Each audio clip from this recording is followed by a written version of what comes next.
Funding for this Cyberwire podcast is made possible in part by LastPass. LastPass is an award-winning security solution that helps millions of individuals in over 70,000 organizations navigate their online lives easily and securely. Businesses can maximize productivity while still maintaining effortless, strong security with LastPass.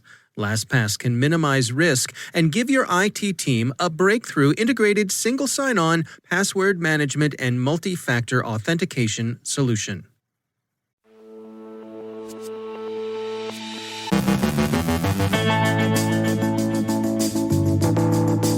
New Zealand Stock Exchange continues to fight through offshore DDoS attacks. Sunday's internet outage was a glitch, not an attack. China enacts new technology export controls that may impede the sale of TikTok. Danish authorities investigate allegations of data sharing with NSA. North Korea says it doesn't rob banks, but Americans do. Caleb Barlow looks at security validation and how it can help manage vendors and SOCs. Rick Howard has the CSO perspective on identity management, and a look at Terracotta, a botnet serving up ad fraud.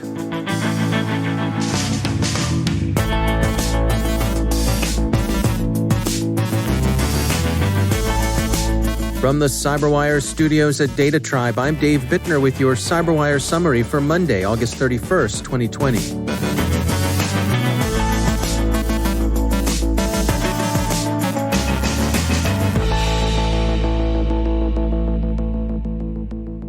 DDoS attacks against New Zealand's principal stock exchange have continued. Such attacks effectively shut down the NZX exchange for much of last week.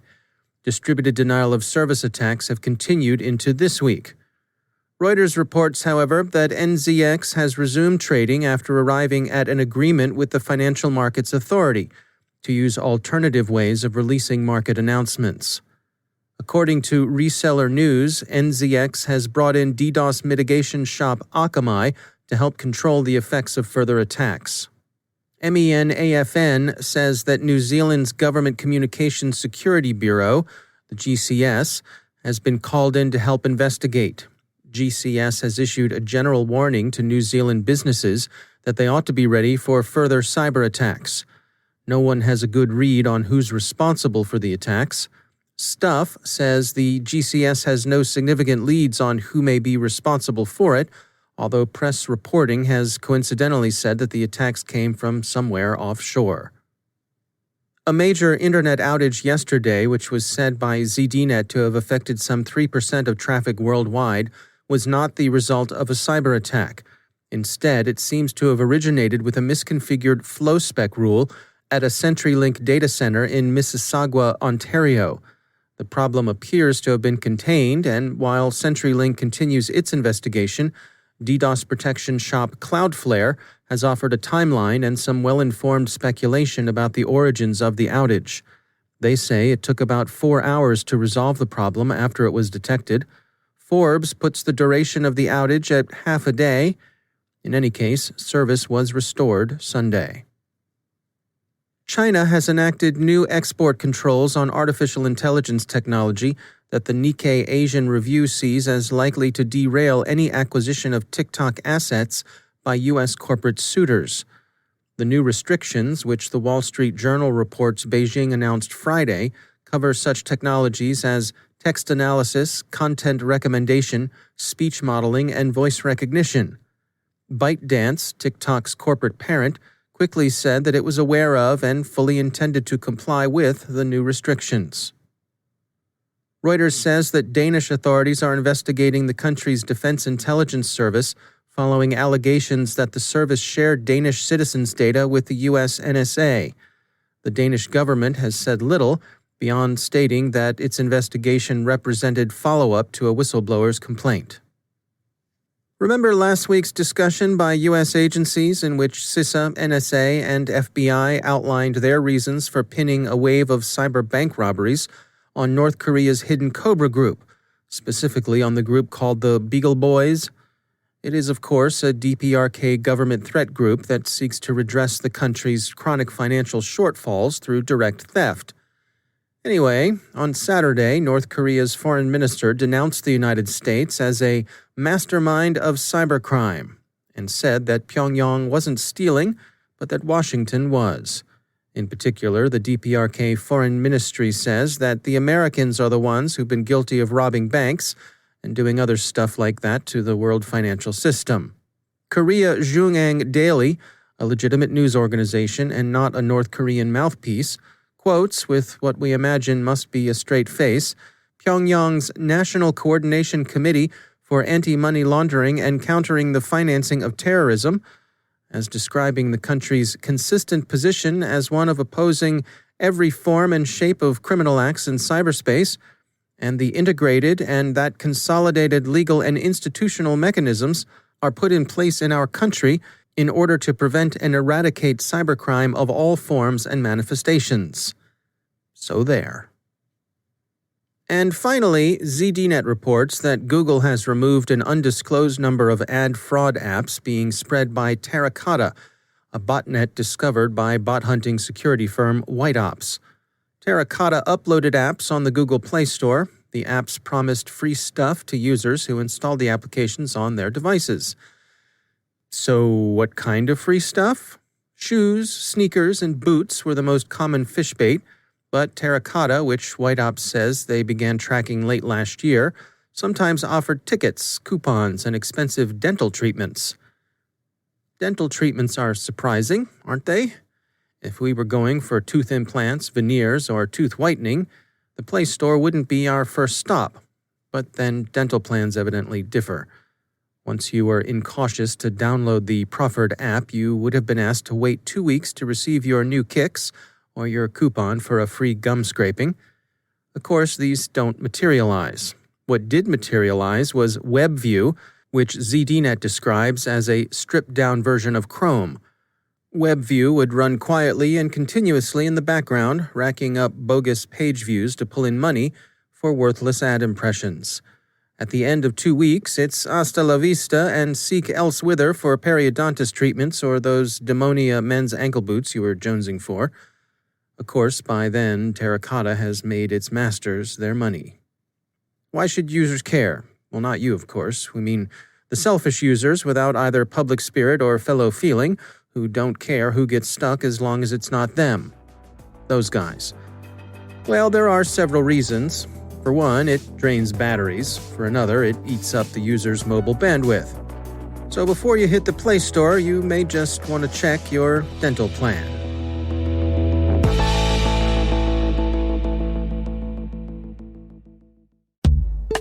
It's time to take a moment to tell you about our sponsor, Recorded Future. If you haven't already done so, take a look at Recorded Future's Cyber Daily. We look at it. The Cyberwire staff subscribes and consults it daily. The web is rich with indicators and warnings, but it's nearly impossible to collect them by eyeballing the internet yourself, no matter how many analysts you might have on staff, and we're betting that however many you haven't got enough. Recorded Future does the hard work for you by automatically collecting and organizing the entire web to identify new vulnerabilities and emerging threat indicators. Sign up for the Cyber Daily email to get the top trending technical indicators crossing the web. Cyber news, targeted industries, threat actors, exploited vulnerabilities, malware, and suspicious IP addresses. Subscribe today and stay ahead of the cyber attacks. Go to recordedfuture.com/cyberwire to subscribe for free threat intelligence updates from Recorded Future. And we thank Recorded Future for sponsoring our show.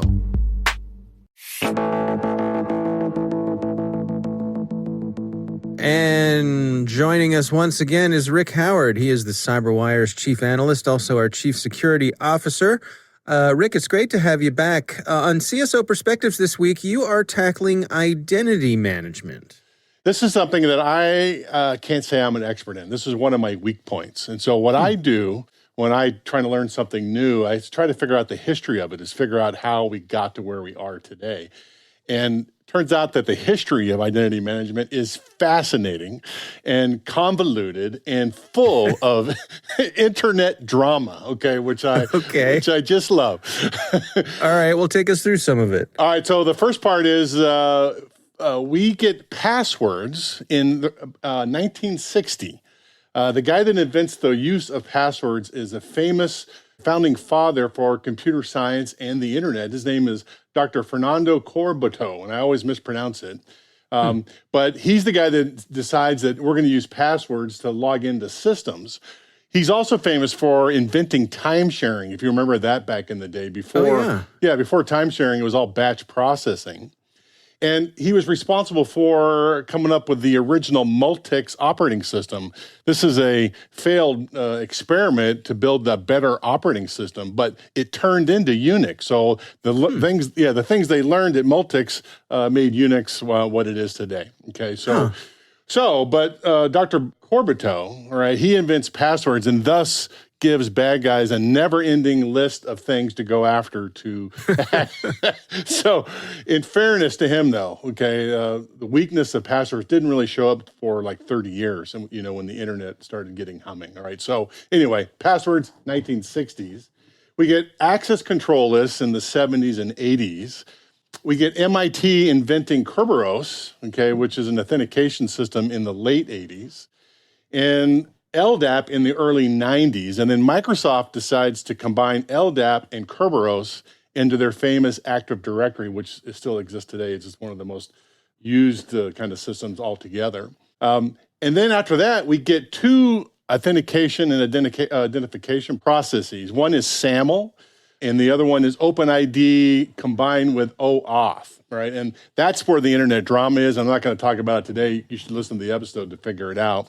Okay, but the one I want to talk about is federation. And you and I were talking before the show. We have both sort of knew what this was before, but not really, right? You didn't really know about it. Yeah.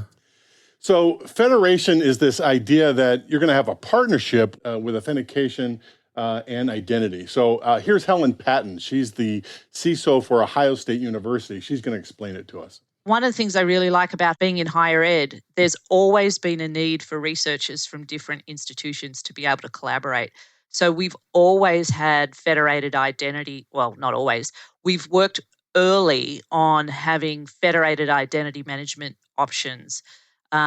So, for example, if I'm visiting my friends at the University of Michigan, I can go up there and log in with my OSU credentials and get access to the things that those credentials allow me to have on the U of M campus.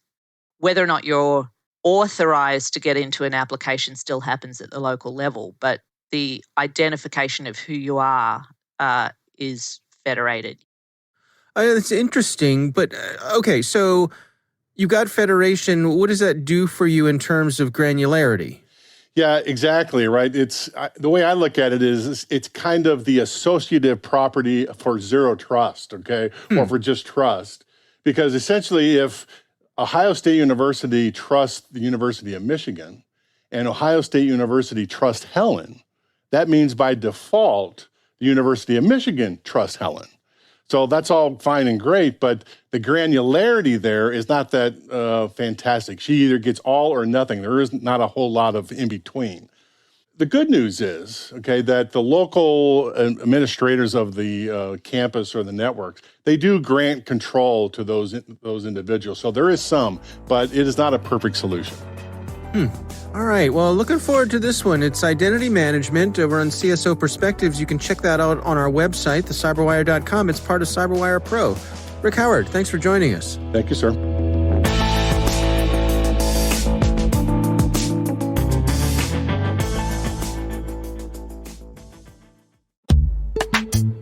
Most of you know the Cyberwire as the problem solvers of information overload in the cybersecurity industry.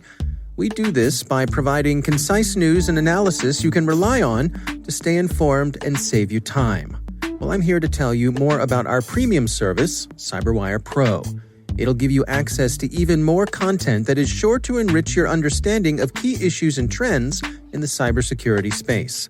A subscription to Pro includes exclusive briefings and podcasts like the CSO Perspectives Show.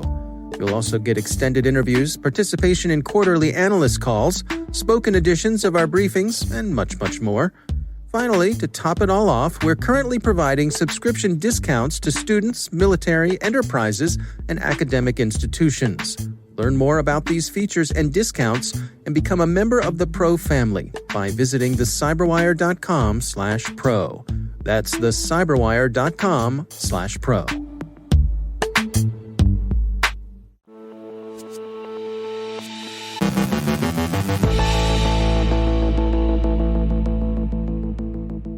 And I'm pleased to be joined once again by Caleb Barlow. He is the CEO at Synergistic. Caleb, it's always great to have you back. There's that old chestnut of a saying of trust but verify. And I think that comes into play when we talk about security and validation of our security measures. And I know this is something that you talk about a lot, particularly when it comes to some of the higher ups in an organization. So, Dave, that's an interesting question. Let me tell you, I sit on a public board, right? I run a public company. And this is a huge challenge for the C-suite and for the board. Are those investments you're making, are they actually showing a return when it comes to security? But there's a new class of tools and services that I think really holds a lot of promise. It's something called security validation. And remember, on average, your typical company's got about 47 different security solutions from probably, equal or more vendors. And you always wonder, do they really work when put to the test? Well, this whole journey kind of starts off with people testing, kind of environments either in a cyber range, which, a lot of people know I've done a lot of work in, or or let's say even just a tabletop exercise. Let's go through a mock drill. Does it really work? Do our plans actually come into place? And then engineers at Netflix actually came up with a fascinating idea about 10 years ago, something called the chaos monkey. Have you ever heard of this, Dave? I have. Go on. Well, the cool thing about the chaos monkey for Netflix was it was a way of randomly terminating sessions in production to make sure their tool could work and, you could watch the latest episode of your favorite show. But some security professionals started to apply the chaos theory to security. And literally, let's throw inoculated malware into our production environment and see if the team detects it. And the early tools were, well, frankly, they were a bit clunky, right? You'd throw something in and, you'd wait and see if anybody set off an alert or whatever. But these new class of tools, well, what they did is kind of magical. They linked not only the ability to send inoculated malware between two agents and effectively walk your way down the MITRE attack framework, but they connected to the logs of all your security devices. So they're connected to the IPS and the SIM and everything in between. And what they're doing is actually going out and saying, all right, we're going to launch this inoculated piece of malware between these two agents. We're going to see, did Palo Alto detect it? Did FireEye detect it? Did CrowdStrike detect it? Oh, look, they did pick it up. Did it show up in, QRadar or another SIM? And then they're going to say, well, how long did it take for the eyes on glass to open a ticket? How far did they go with the investigation? So the great thing about this new class of tools is you can actually measure not only the performance of your overall, defenses, but you can also measure the performance of your team. Now, does this also give you the opportunity to have insights on perhaps what tools you've got up and running that never really kick in, that never do anything, the stuff that you're throwing money at, but maybe you don't even need? Or worse yet, a tool that you think is working right, but maybe isn't configured properly for one form of an attack. And, I was talking about this with my team, and one of my guys gave me a really good analog. And he said, this security validation thing, he said, is a lot like a medical or a surgical timeout. So when a surgical team is getting ready to operate on a patient, they have literally a timeout, right? They got a lot going on. And they say, all right, let's just pause everything. Is this, Mr. Finn? Yes. What are we operating on? We're taking out his appendix, not his gallbladder, right? And they go through a series of checks to verify that everything is in the right place. Security validation kind of does the same thing. You're forcing a scenario in, and you've got the ability to pause and go, okay, did the IPS detect it? Did it route it to the SIM? Did the SIM properly correlate all of the rules? Did it elevate to the SOC? How long did it take the SOC operator to get eyes on glass on this and start investigating it? Did they escalate it properly? And now you've got the ability to go back to your C-suite and say, hey, we tried these 10 fundamental tests, including that new attack that came out last week. We tried that too. And, we did really good in these areas. We didn't do so hot in this one area, and that's where we need to invest and have some proactive action. I suppose it also provides a little bit of a translation layer for them, that you're able to put things in the terms, those risk terms that they enjoy so much. Well, think of it this way, right? So if I go in and do a security assessment on a company, I'm giving you a score that's usually going to the board of how well your architecture, your decisions, your procedures lay out. But what I don't know is, do they actually work when put to the test? This gives me the next layer to say, okay, your assessment said A and B and C. And then I was able to validate, and yes, A and B and C are actually working. Those controls are operational and performing exactly as they're designed. And that is a big vote of confidence. Anything to look out for here, or is it possible to go into this with best intentions, but come up short? People, go down this path, but for one reason or another end up not getting the information that they were hoping to get? Well, look, you always run the risk of actually finding out that the emperor has no clothes and your security systems don't work as you had them designed. But I would argue that's probably something you really want to know. And at the end of the day, yes, these tools are very new. This is a whole new area, but I really think this has the opportunity to take things like security assessments, as well as even training, cyber range, tabletops, all those types of things to a new level, because we can actually try some of these cases in production. All right. Well, Caleb Barlow, thanks for joining us. Thanks, Dave.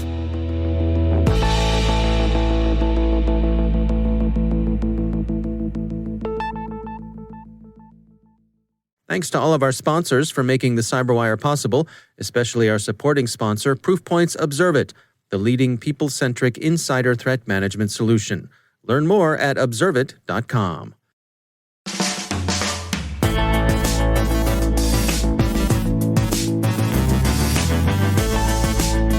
And that's the Cyberwire.